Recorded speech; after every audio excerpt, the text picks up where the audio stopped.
감사합니다. 오늘 예레미야에 관한 얘기.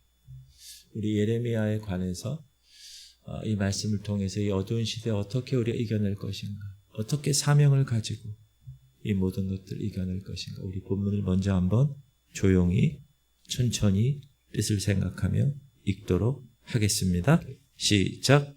여호와여, 주께서 나를 권유하심으로 내가 그 권유를 받아 싸우며 주께서 나보다 강하게 이기셨으므로 내가 조롱거리가 되니 사람마다 종일토록 나를 조롱하나이다. 내가 말할 때마다 외치며 파멸과 멸망을 선포하므로 여호와의 말씀으로 말미암아 내가 종일토록 치욕과 모욕거리가 됨이니이다.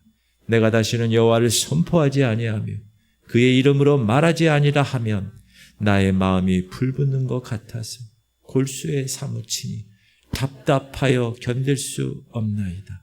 나는 무리의 비방과 사방이 두려워함을 들었나이다. 그들이 이르기를 고소하라, 우리도 고소하리라 하오며 내 친함부터 다 내가 실족하기를 기다리며 그가 혹시 유혹을 받게 되면 우리가 그를 이기어 우리 원수를 갚자 하나이다.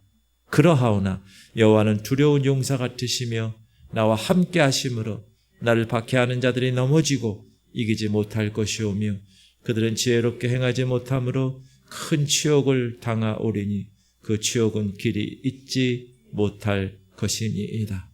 의인을 시험하사 그 폐보와 심장을 보시는 만군의 여호와여, 나의 사정을 주께 아래 쌓았은즉 주께서 그들에게 보복하심을 나에게 보게 하옵소서. 여호와께 노래하라. 너희는 여호와를 찬양하라. 가난한 자의 생명을 행악자의 손에서 구원하셨음이니라. 예레미야가 선지자로 부름받아서 하나님의 사역을 감당하는데 너무 힘들어요. 그래서 그 내용을 가지고 오늘 여러분과 은혜를 나누고자 합니다. 목회를 하면서 제가 개척하고 또 부교육자 생활하고 또 우리 교회 4년 전에 오고 그러면서 성도들의 입장에서 생각을 많이 해보게 됩니다. 단순히 교회 활동에 열심히 참여하는 것을 넘어서 성도들의 삶 속에서 신앙을 유지하는 것이 얼마나 어려운지 깊이 고민하게 되었습니다. 제가 젊었을 때는 신앙이 엉망인 사람들을 만나면 별 그러려니 이해가 되질 않았는데 시간이 지나면 지날수록 제 마음에 이런 생각이 들었습니다. 내가 만약 목사가 아니었다면 나도 우리 성도들처럼 저렇게 살 수 있을까? 잘 모르겠습니다. 그래서 요즘처럼 여러분을 목회자로 돕고 싶은 마음이 더 많은 것 같습니다. 왜? 제가 역할이 있기 때문에. 제 역할은 뭐죠? 하나님과 여러분을 연결시켜주는 중개인입니다. 그래서 막중한 책임을 가지게 됩니다. 항상. 그리고 이 단에 섰습니다. 여러분께 질문 하나를 드리고 싶습니다. 여러분이 하루를 오늘 보내셨는데 하루하루를 보내시면서 또 이제 한 주간을 보내시면서 내가 신앙인으로서 이런 생각을 해야 되고 이런 행동을 해야지 하는 다짐이 마음 가운데 있습니까? 아니면 내가 신앙인이라는 사실을 자꾸 현실에서 잊어버리고 있습니까? 요즘 참 정신없는 세상이죠. 살기가 IMF 때보다 더 버겁다고 합니다. 사람들의 감정도 어디에 둬야 할지 잘 모르는 세상이 되었습니다. 온통 싸움박질 투성인 세상 속에서 그래서 우리 그리스도인들이 정신줄 놓으면 내 감정과 내 행동이 어디로 흘러갈지 잘 모르는 거예요. 그래서 정신을 차려야 돼요. 그리고 여러분 사시는 게 얼마나 바쁘세요 요즘. 아침부터 저녁 때까지. 얼마나 빠듯하고 신경 쓸 일이 얼마나 많습니까? 신경 쓸 일이 늘어나면 늘어났지 줄어들진 않잖아요. 이때 현실적으로 내가 신앙생활을 어떻게 해야지. 이런 생각할 겨를도 없이 하루가 휙 지나가 버리는 것 같습니다. 그렇다고 목회자 생활은 어떤가? 목회자 입장에서 또 우리 목사님들 만나는 목사님들 상황을 보면 하나님과 친밀하고 또 깊은 영감을 가진 분들이 현장에서 보면 많지가 않습니다. 목회자 안에서도 영적인 갈망을 막 하는 그런 목회자들이 점점 적어지고 있습니다. 어떤 지식이나 목회 경영의 능력이나 조직력이나 이런 외형적인 부분을 부러워하고 노력하지 영적인 세계에 대한 갈망, 성령님의 은사, 그분의 능력, 기도의 능력 이런 것에 대한 관심도가 안타깝지만 목회자의 세계에서도 점점 계속 줄어들고 있는 것 같습니다. 이런 세대 속에서 우리가 살고 있는 이 세대 속에서 그러면 앞으로 영적으로 살아남는 사람이 누굴까? 대부분 사람들이 신앙을 잊어버리고 영적인 분야보다는 눈에 보이는 관심 분야, 거기에 관심을 더 많이 가지고 일단 도덕적인 것, 그거 별로 신경 쓰지 않아요. 일단 내 등 따스고 배불러야 되는 그런 안정감이 목적이, 그런 평안함이 목적이, 정신적인 것, 영적인 것 신경 쓰고 살 마음의 여유가 없는 것 같습니다. 그런데 여러분, 이건 정말 안타까운 일입니다. 이렇게 우리의 현실이 너무나도 강하고 거칠어서 우리 안에 있는 그 신앙의 힘이 야금야금 빼앗겨 가고 있는 것입니다. 한번 생각해 보세요. 여러분, 하나님을 바라보는 시간이 현저히 줄어들고 같이 있지 않습니까? 하나님께 집중하고 하나님과 동행하는 사람, 하나님의 음성을 듣고 하나님의 인도하심을 받는 사람이 많지 않을 것입니다. 예배당 안에 있지만 딱히 예수님을 찾지 않습니다. 여러분 방이나 여러분 직장 책상에 성경이 놓여 있긴 하지만 그 말씀이 우리의 삶을 이끌도록 전폭적으로 우리가 시도하지는 않습니다. 그래도 사람들이 버릇처럼 하는 얘기가 있습니다. 나도 예수님 만나고 싶어요. 교회 생활을 하고 있는데 눈치가 보이니까 안 나올 수는 없고 다니다 보니까 왜 다니는지 도무지 내 안에서는 이유를 못 찾겠고 답답하니까 그런 막연한 답답함에서 나오는 이야기가 나도 예수님 만나고 싶어요. 근데 사실 이건 아무 의미가 없는 것입니다. 만약 그 사람에게 시간이 있고 그 사람에게 삶의 여유가 생기면 예수님 찾을 것 같나요? 안 그래요. 자기의 삶을 영위해 나가고 시간이 있고 삶의 여유가 있으면 내가 닮아가고 싶고 내가 평소에 존경하는 사람, 내 분야의 전문가들을 만나고 싶어 하지 예수님을 만나려고 노력하지는 않습니다.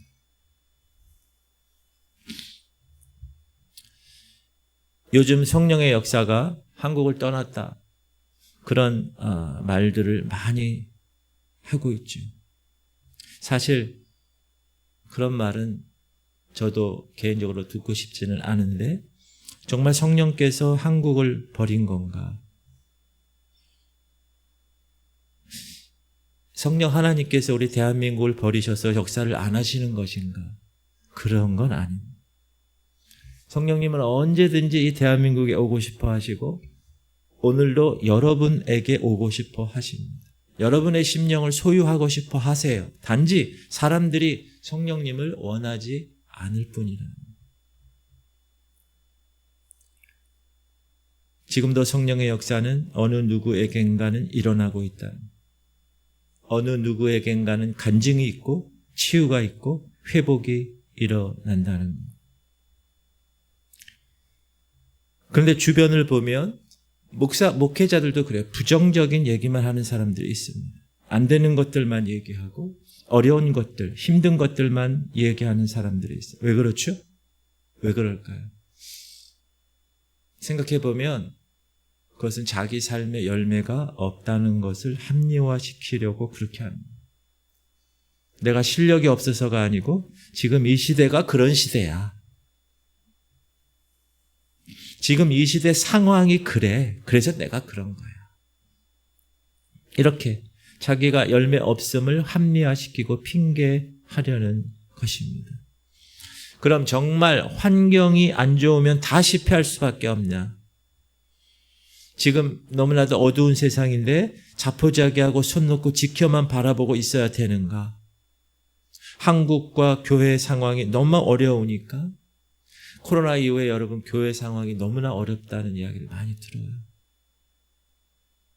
그러면 그런 상황이 너무 어려우니까 우리가 할 수 있는 것은 이제 없는 것인가? 여러분 어떻게 생각하세요? 그런데 여러분 우리 대한민국은 가장 어려울 때 경제 성장을 이룬 민족입니다. 여러분 잘 아시다시피 1950년 6월 25일 전쟁, 한국 전쟁 끝나고 나서 우리 대한민국은 세계에서 가장 가난한 나라로 분류되었습니다. 북한보다 못 살았는 아세요 여러분? 북한보다 못 살았습니다.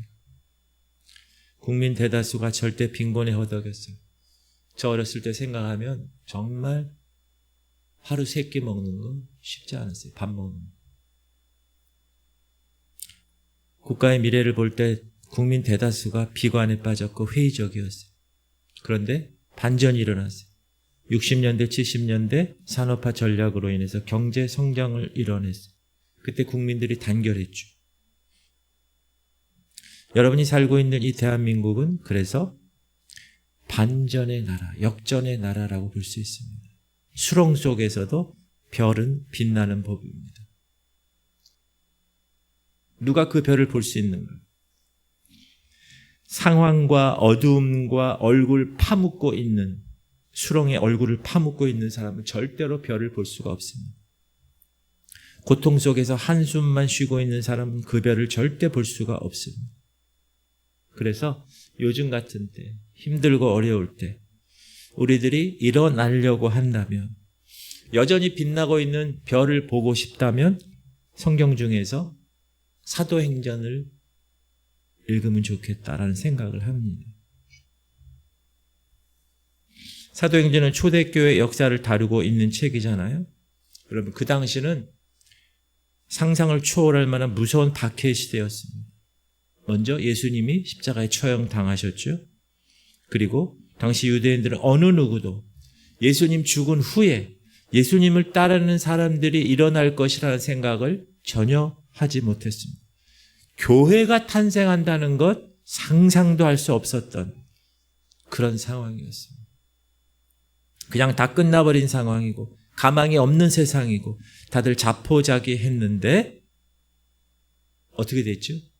성령께서 임하셔서 사도들이 배신하고 떠났던 사도들이 다시 모여서 성령을 받은 이후에 일어나고 교회가 탄생되고 박해의 속도가 따라오지 못할 정도로 전무후무한 부흥의 역사가 전도의 역사가 펼쳐졌습니다. 그 사도행전에 기록하고 있습니다. 이렇게 사도행전만 읽어도 우리는 수렁 속에서 별을 바라볼 수가 있다. 여러분 교회 비전을 이루기 위해서는 눈치 보면서 사람 눈치 보면서 하는 거하고 사명감을 가지고 하는 거하고는 완전히 다릅니다. 사명감으로 무장한 사람들은 상황이 어때도 힘들어요. 환경이 발목을 잡아도 잡히지 않고 뚫어냅니다. 왜? 사명이 있으니까. 물론 힘들죠. 그래서 힘들어 이런 말을 할 수는 있지만 사명을 가진 사람은 그 말을 해놓고서도 또다시 일어나서 그 사명을 붙들고 뛰어가는 것입니다. 그러면 목사님 나에게도 사명이 있나요? 네, 여러분 모두에게 사명이 있습니다. 목사님 저만 있는 게 아니라 모든 인류의 사명이 주어졌습니다. 그게 뭐죠? 여러분 모든 인류에게 주어진 사명이 있어요. 그게 뭐냐 하면 따라하십시오. 하나님의 형상을 보여주고 하나님의 영광을 위해서 사는 것입니다. 다시 하나님의 형상을 보여주고 하나님의 영광을 위해서 사는 거예요. 그게 하나님이 하나님의 형상을 따라 지은 모든 인류에게 주신 사명이에요. 보편적인 사명. 모든 성도의 사명은 똑같아요. 모든 성도. 뭐죠? 제자로 사는 거예요. 예수님의 제자로 사는 거예요. 모든 교회의 사명은 똑같아요. 뭐죠? 주님의 신부로 사는 거예요. 이런 보편적인 사명은 우리 모두에게 던져졌습니다. 단지 사람마다 개별적인 사명이 좀 차이가 있을 뿐입니다. 모세에게는 어떤 사명이 있었나요? 출애굽의 사명이 있었죠. 그 60만의 이스라엘 백성들, 여자와 아이들까지 200만 명을 애굽에서 출애굽시키는 사명, 가나안 땅까지 가게 하는 사명. 다윗에게는 어떤 개별적인 사명이 있었죠? 하나님이 허락하시는 하나님의 나라 이스라엘, 사울의 왕을 이어서 자기가 백성을 다스려야 되는 사명이 있었다. 각자 고유의 개별적인 사명이 있었을 뿐이지 다 모세나 다윗이나 똑같은 사명입니다. 저나 여러분이나 똑같은 사명입니다. 뭐죠? 하나님의 영광을 위해서입니다. 개별적인 고유의 사명이 있어서 목회자는 사명을 받은 사람이라고 생각하지만 그렇지 않습니다. 여러분 각자의 자리에서 하나님이 여러분에게 주신 달란트 그거 가지고 사명을 감당하는 것입니다. 그런데 그 사명감에 진짜 불타고 있는 사람이 있는가? 그 사람은 어둠이 와도 환경이 절박해도 이겨낸다. 저는 그래서 신앙생활 하면서 힘들다. 포기해야 되겠다. 아예 못해 먹겠다. 여러분 그런 마음이 자꾸 이렇게 올라오잖아요. 이렇게. 왜 그런지 아세요? 세상이 힘들게 해서가 아니라 환경이 못 받쳐줘서가 아니라 사명이 없어서 그렇습니다. 정확히 말하면 사명을 몰라서 그런 거예요. 지금도 그렇잖아요. 아직 교회에 큰 환란은 오지 않았죠. 그런데 교회들이 지금부터 삐걱삐걱 깨지기 시작합니다. 왜 그렇죠? 제가 어렸을 때하고 지금하고 많이 달라진 게 뭐냐? 다른 데 있지 않고 사명을 잃어버렸다. 사명이 있다면 지켜내는데 그 사명을 잃어버렸다. 지금처럼 세상이 어둡고 길이 잘 보이지 않고 기독교인에 대한 여러 가지 비판과 조롱이 많은 이 시대, 자꾸 삶이 가라앉고 우리 그리스도인들이 회복을 하려고 하는데 회복이 잘 안 될 때 우리에게 정말 필요한 것이 뭔지 아세요? 어떤 동기부여?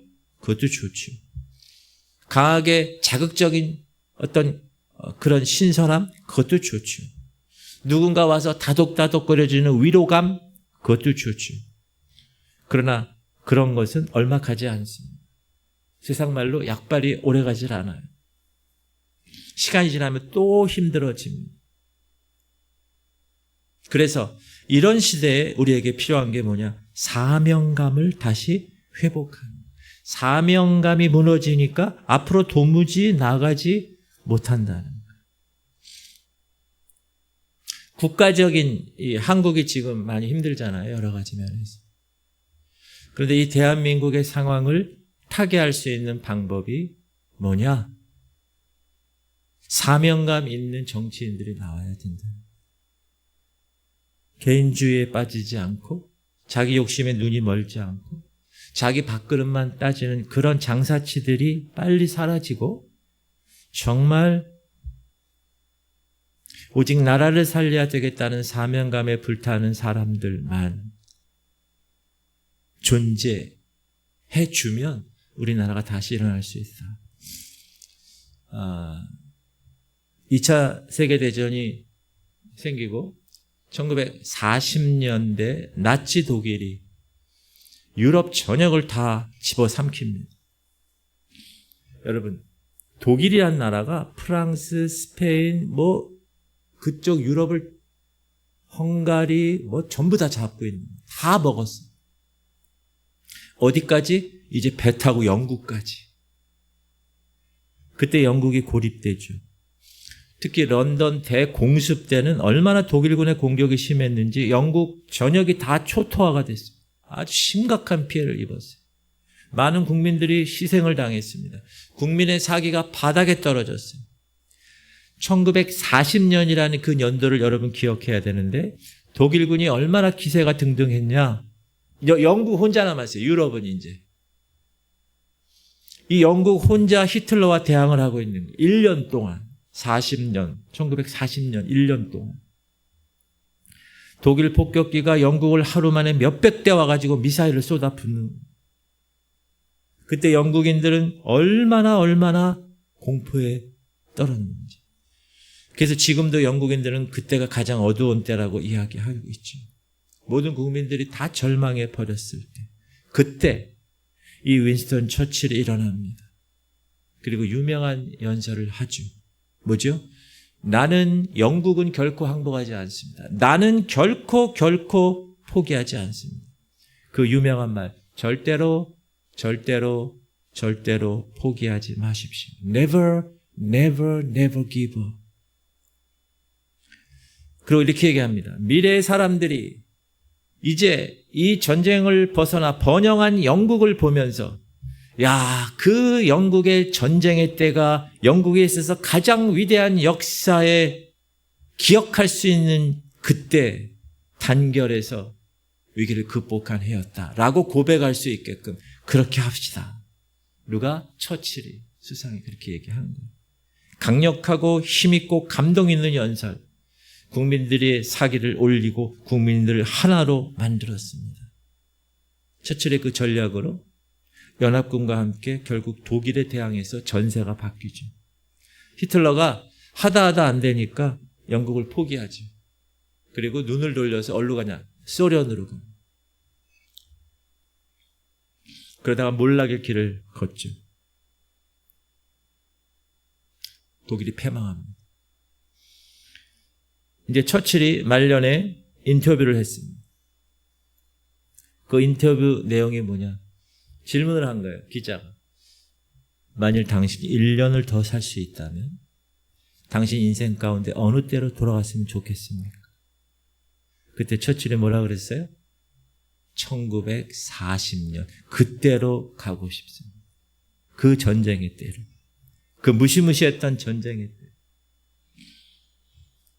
그때 노동당 대표 극좌쪽에 있었던 헤럴드 라스키라는 사람이 뭐라고 그랬느냐. 프랑스가 무너지고 모든 사람들이 영국이 항복하기를 기다렸는데 이 처칠의 한 사람의 에너지가 국민들로 하여금 결의의 정신을 불러일으켰다. 그래서 항복하느니 차라리 죽겠다고 하는 마음을 국민들에게 불러일으켰다. 처칠이 인터뷰할 때 얘기하는 거예요. 1940년 그 해로 가고 싶습니다. 나라를 위해서 내 모든 것을 다 내던졌던, 내 모든 것을 다 불태웠던 1940년으로 가고 싶습니다. 여러분 솔직히 뭐가 좋겠어요? 1940년이 인간적으로.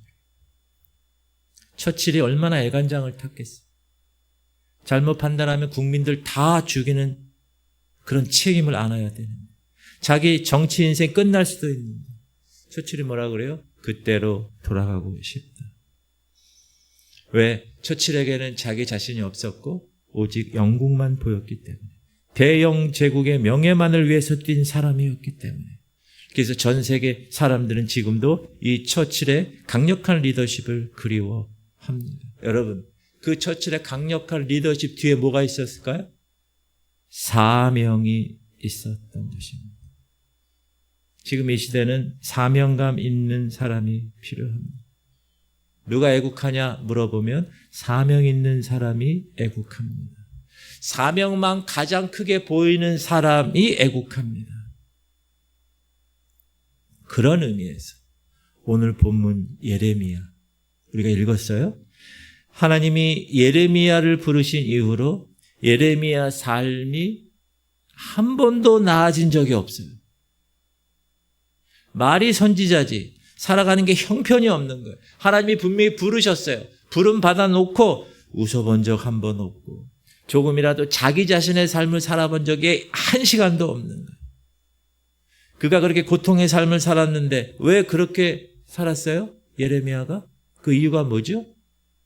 하나님 부르시고 명령했으니까 선지자가 순종한 것밖에 없었던 것입니다. 그래서 그의 입에서 나오는 메시지를 보세요. 하나님이 주신 메시지잖아요. 그 시대를 관통하는 메시지잖아요. 회개, 심판, 생명의 말씀뿐이에요. 예레미야서를 읽어보면.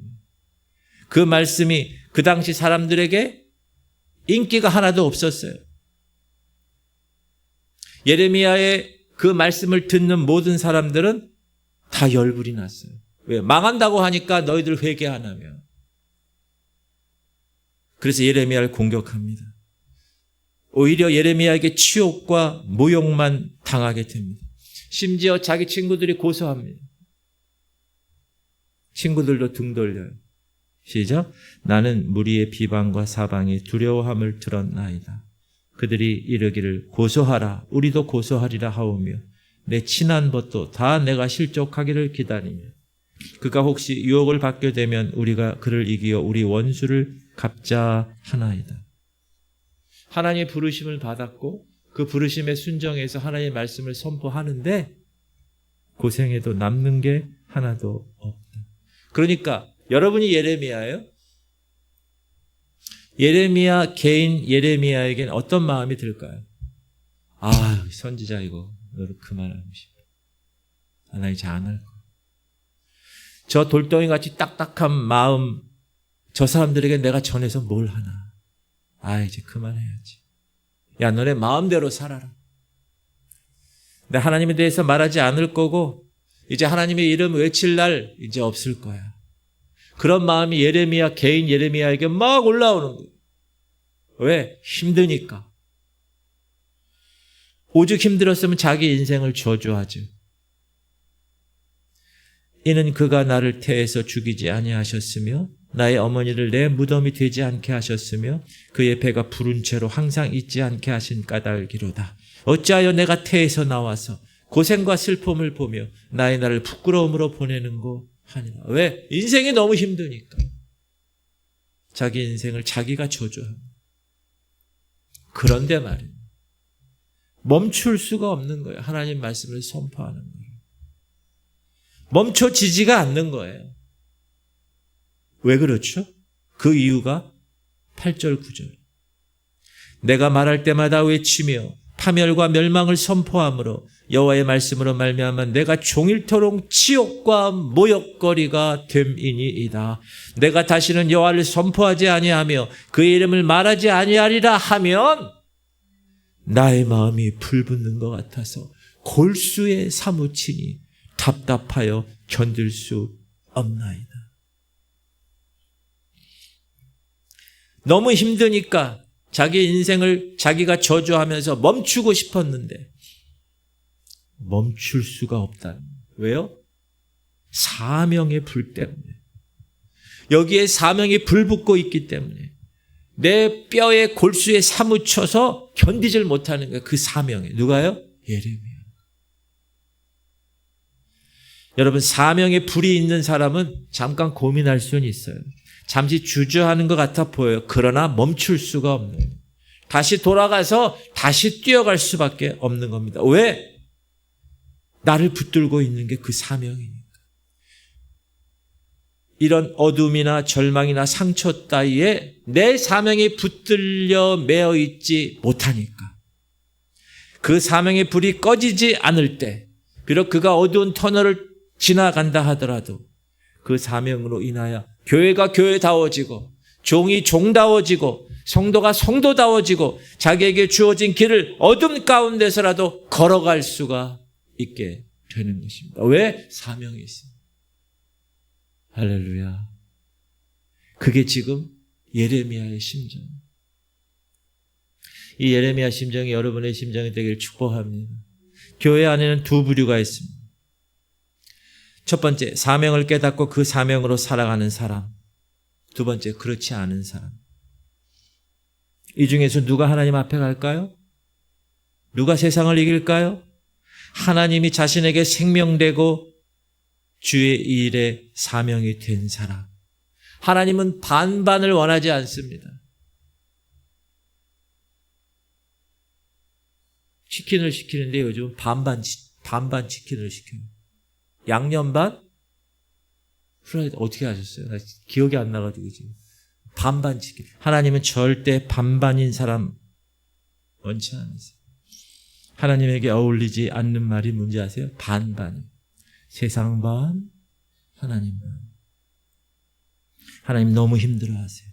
하나님은 진심을 원하세요. 하나님은 전심을 기뻐하세요.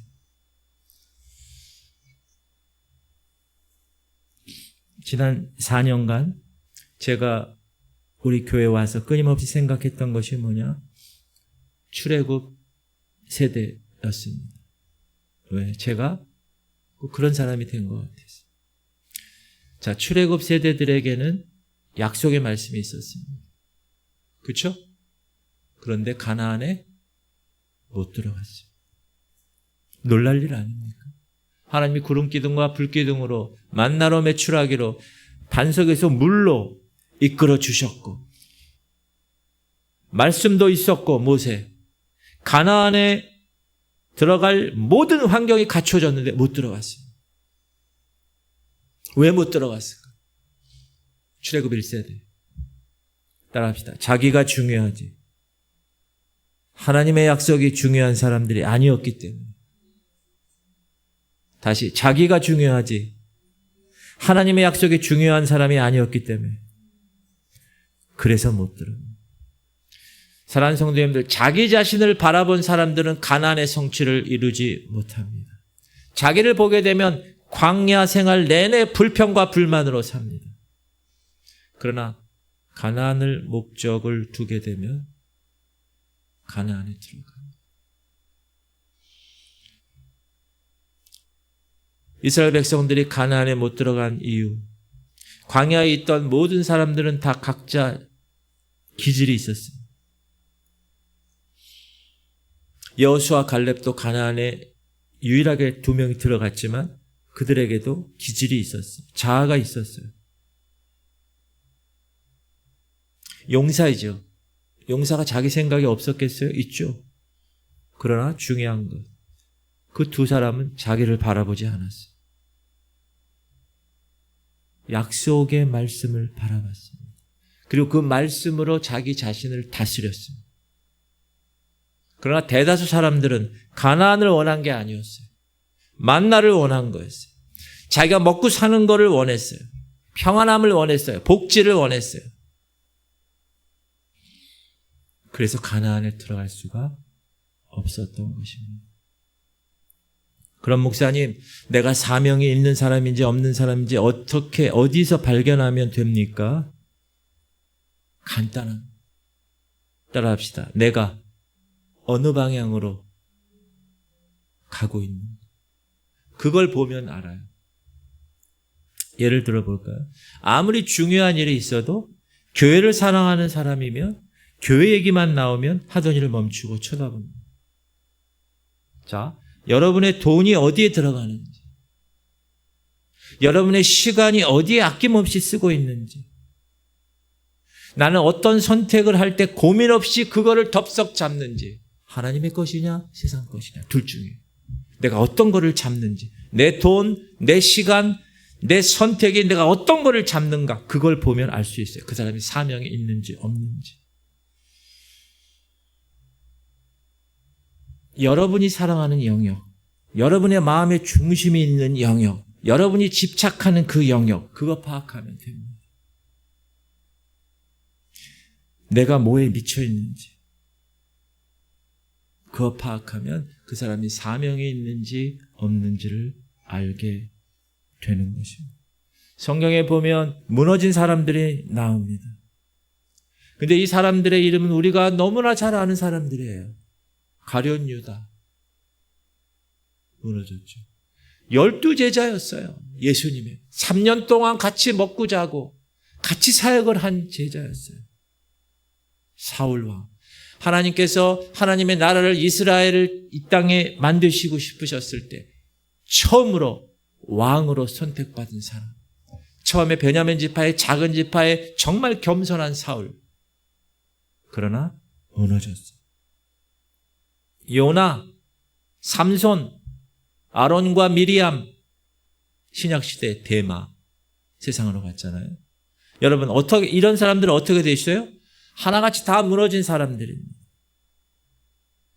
질문 드립니다. 왜 이 사람들이 다 무너졌죠? 사명을 잃어버리고 자기 뜻을 따랐기 때문입니다. 우리가 이들을 보면서 무슨 생각을 하나요? 야, 이렇게 되지 말아야지. 그렇게 생각은 하지만 우리의 삶은 희한하게 영락없이 그들과 같은 모습이 되어가는 겁니다. 우리 안에 점점 사명은 없어지고 하나님 사랑하는 마음 다 잃어버리고 나를 위해서만, 내 욕심을 위해서만, 내 편안함을 위해서만 살아가고 있는. 교회 안에도 주일을 열심히 하는 사람들이 있어요. 근데 그게 사명감이 아니라 개인 영달을 위해서 하는 사람들도 있습니다. 그런 사람은 열심히 하면 할수록 하나님의 계획 안에서는 점점 비껴나가는 거예요. 그러므로 우리는 우리 자신이 지금 하나님의 계획 안에 있는지, 하나님의 시간표를 살고 알고 그렇게 살고 있는지 점검할 수 있어야 됩니다. 제가 우리 교회 부임한 지 이제 다음 달이면 만 4년이 되는데 저 역시 수없이 묻습니다. 나는 내 계획을 쫓고 목회를 하나? 하나님의 계획을 충실히 따르고 목회를 하나? 왜냐하면 이거 잘못 계산하면 완전히 하나님의 계획은 이렇게 되어 있는데 완전히 다른 삐뚤어진 길로 나갈 수 있기 때문에 그렇습니다. 지금 대한민국에서 벌어지고 있는 모든 일들이 대한민국의 계획인 것처럼 하고 있는 사람들, 그런데 다 자기 계획인 경우가 얼마나 많습니까? 욕심이 과하면 자기가 놓는 덫에 자기가 걸리게 된다는 것. 그 사람들도 잘 아는데 그런데도 그 사람들이 욕심을 버리지 않습니다. 그래서 제가 서두에 말한 것처럼 세상 풍조에, 세상 가치에 희생당하지 않으려면 뭐가 있어야 되느냐? 사명이 있어야 됩니다. 근데 그 사명을 우리 모두에게 하나님이 주셨다는 거예요. 그리고 사명이 있을지라도 그 사명을 지켜내는 것, 이게 더 중요합니다. 왜냐? 사명이 있어요, 교회가, 성도가. 근데 그걸 계속 흔들어요, 어둠에. 그게 뻔해요. 그렇기 때문에 그걸 지켜내는 게 너무 중요해요. 그래서 이 마지막 때 성도님들에게 정말 요청해드리고 싶은 것, 그거는 영적 집중력을 달라고 기도하셔야 됩니다. 한눈 팔지 말고 하나님만 바라볼 수 있는 영적 집중력을 달라고. 여러분이 마지막 때는 성도로서 그 기도 제목을 제1번에 둬야 합니다. 집중할 수 있어요. 어떤 사람이 그러더라고요. 아주 세상적으로 잘 성공한 사람을 인터뷰했어요. 당신의 성공 비결이 뭡니까? 근데 그 사람이 이러는 거예요. 건강해야 된다. 특히 집중하는데 방해하는 비염이나 지금 비염이나 집중력을 방해하는 거, 그거 단순히 보지 말고 빨리 고치고 집중해야 된다. 제가 그 얘기를 듣고, 야, 이 사람 그게 맞는 말 같기도 하고. 여러분, 영적인 면도 집중력이 필요하다. 목사님, 그 영적 집중력에 승리하려면 어떻게 합니까? 오늘 이 설교를 듣는다고 절대 되지 않죠. 여러분 삶 속에서 훈련하셔서 그 체질을 만들어야 됩니다.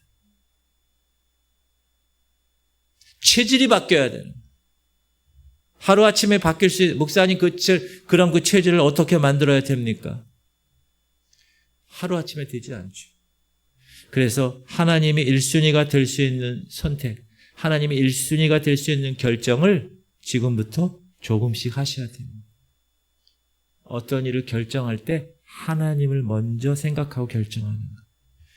조금씩 해야 돼요. 그래서 어떤 일이 와도 내가 이제 그 체질이 되면 하나님이 좌회전하라고 그러면 나는 지금 직진하고 있는데 하나님이 좌회전하라고 그러면 여러분 어떻게 해야 돼요? 신앙의 핸들을, 삶의 핸들을 틀어서 좌회전을 할 수 있는 체질.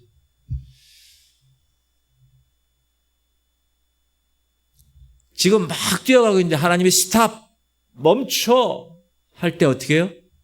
멈출 수 있는 그 체질. 여러분 이거는 지금부터 훈련하지 않으면 체질화되지 않습니다. 영적인 집중력 지킬 수가 없어요. 다시 말씀드리지만 여러분의 신앙을 돕는 데 있어서 동기부여를 막 시키고 신선한 자극을 막 주고 따뜻한 위로의 말을 하는 것, 이런 거 좋아하지 마십시오. 그건 잠깐입니다. 잠깐. 그런 게 아니라 따라하세요. 우리의 체질이 바뀌어야 됩니다. 그래서 여러분에게 중요한 것이 뭐냐? 여러분 스스로가 하루의 영적인 루틴을 만드는 거예요. 내가 아침에 몇 시에 일어나고, 아침에 일어나면 내가 뭘 하고, 새벽 기도를 하고, 그리고 그 말씀을 내가 집중해서 깨닫고, 오늘 하루 그 말씀에 대한 열매를 맺으려고 노력하고, 기도, 내가 하루에 1시간은 기도할 것이다. 딱 붙들고, 그런 영적인 루틴을 만드는 거예요. 그리고 항상 그걸 점검하는 거예요. 그리고 여러분이 하나님을 발견하고 체험한 게 있어요. 그러면 기록을 하는 거예요. 잊어먹지 않게. 그 나중에 그거 보면 또 그때 영적 감흥이 일어날 수 있게끔. 그래서 여러분 안에 영적인 교류, 하나님과의 교류를 만들어서 거기에 내 자신을 집어 넣어야지 된다. 그거 없이 예배 한번 드린다고 여러분의 삶이 세상의 모든 유혹과 시험 앞에서 지켜낼 수가 없는 것입니다. 체질이 바뀌어야 된다. 구약 아모스 선지자는 하나님 말씀만 들었습니다. 그래서 승리할 수 있었습니다. 오늘 본문의 예레미야 선지자 주의 일만 보았습니다. 그래서 승리할 수 있었습니다. 여러분 잘 아는 신약의 사도 바울, 오직 주께서 부르신 그 상을 위해서만 달려갔습니다. 좌로나 우로나 치우치지 않았어요. 오직 푯대만을 향하여 주께서 부르신 그 상급을 위해서 나는 달려가노라. 그래서 사도 바울은 승리할 수가 있었습니다. 오늘 하나님을 여러분 삶에 우선적으로 세우는 이 훈련, 목사님 지금까지 안 했는데요. 관계없어요. 오늘부터 시작하는 거예요. 아멘. 아멘이 한 명도 안 나와요.